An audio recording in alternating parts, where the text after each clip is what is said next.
I met David in a quiet cafe on a rainy afternoon, the kind of place where the sound of raindrops tapping against the windows is louder than the conversations around you.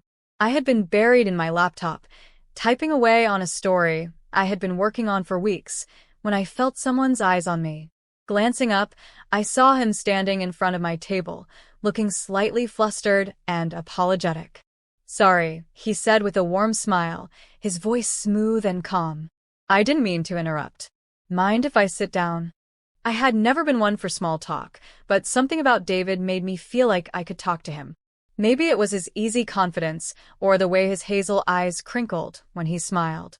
I gestured for him to sit, my curiosity piqued. He ordered a coffee, and we started talking.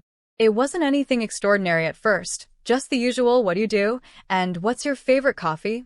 But the more we spoke, the more I felt a genuine connection. It wasn't forced or awkward.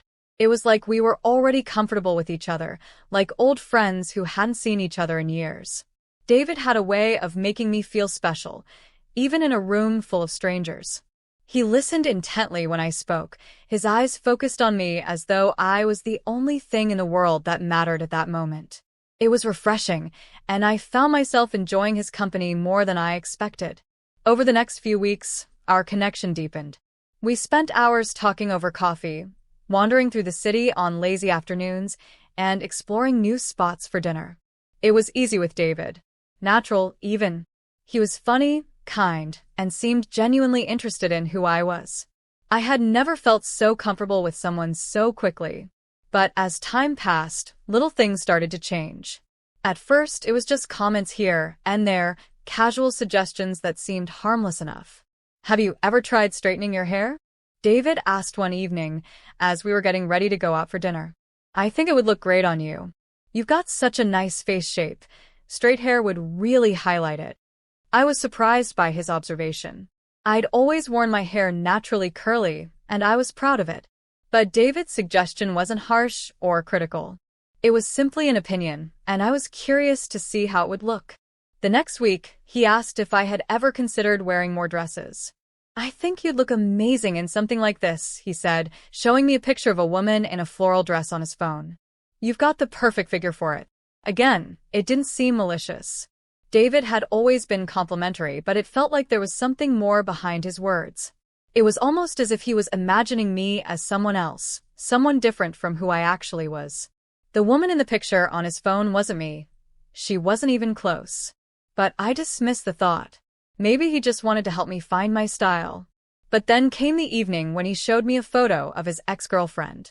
I hadn't asked about her, and I wasn't particularly interested in hearing about his past, but David was excited to share a memory with me. "She was really into vintage clothes," he said, flipping through his phone. "She used to wear these cute little dresses all the time, like this one." He showed me a picture of his ex, her blonde hair straightened, wearing a floral dress similar to the one he had suggested I try on. I stared at the photo, trying to suppress the discomfort that rose in my chest. I didn't know why it bothered me, but it did. Something about the way David looked at the picture made me feel small, like I wasn't enough, like I was just a placeholder. That was the moment it hit me. David wasn't just trying to get to know me, he was trying to recreate his ex through me. The realization was a slap in the face, but I wasn't ready to confront him yet. Instead, I tried to ignore the nagging feeling in my gut and continued to let things unfold. Maybe I was overthinking it, I told myself. Maybe I was just insecure. But the comparisons kept coming. They weren't direct at first, just little things. My ex used to laugh at that joke. He'd say when I told him one of my corny jokes, "She loved that movie," he'd mention whenever we watched something similar. It was as if I was living in the shadow of a memory I couldn't escape. The breaking point came one evening when we were out for dinner. I had dressed casually, wearing a simple black top and jeans, when David turned to me, his eyes thoughtful. "You know," he said, "I think my ex would have loved this outfit. She used to wear stuff like this all the time." I froze, my fork halfway to my mouth. The words hung in the air, heavy and suffocating. "I'm not her, David," I said quietly, my voice trembling. "I'm not your ex." David looked taken aback, as though he didn't understand what I meant. "What do you mean?" "You're not." "I'm not a replacement," I interrupted, finally finding my voice. You keep comparing me to her. It feels like you're trying to turn me into someone I'm not. And I'm not okay with that. David stared at me, his expression shifting from confusion to defensiveness. I'm not trying to replace her, you know that, he said, his voice low.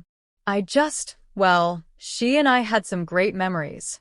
And it's hard not to see similarities between you two. I shook my head, pushing my chair back. I don't want to be part of your past. I want to be me. With that, I stood up and walked out of the restaurant, leaving David behind. The next few days were filled with silence. David tried to reach out, sending messages and calling, but I didn't respond. I needed time to think, to process everything. When I finally did speak to him again, it was clear that things had changed between us. I can't do this, I told him over the phone. I can't be with someone who's trying to recreate a past that's not mine. You need to move on, David. He tried to argue, to convince me that it wasn't what he intended, but I wasn't listening anymore.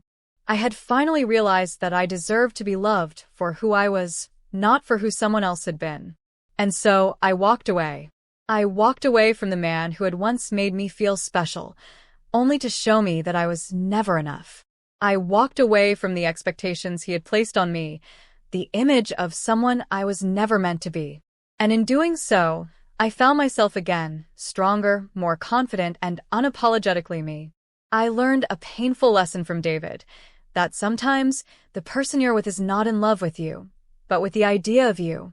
And sometimes the bravest thing you can do is walk away and stop trying to be something you're not.